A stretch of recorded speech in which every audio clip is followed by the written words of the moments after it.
Gusto mo bang i-restore ang chat history ng iyong phone? So yan po ang katanungan ng ating kaibigan. Shoutout sa iyo kaibigan.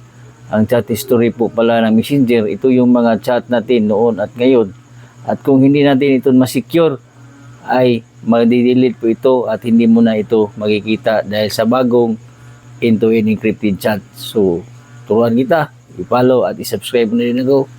So, let's go. Open ang Messenger. Tap itong 3 lines.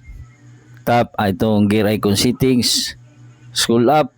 Tap ang privacy and safety. I-tap ang end-to-end encrypted chats. Tap message storage. Restore chat history, i-tap.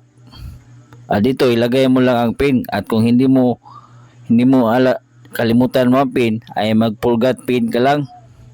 Then create new backup. Yan, confirm.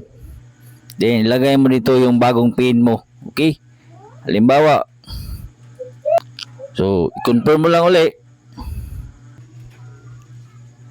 So ayan, secure na ang ating chat history doon sa Messenger. So huwag kalimutang i-share ang ating videos. Salamat!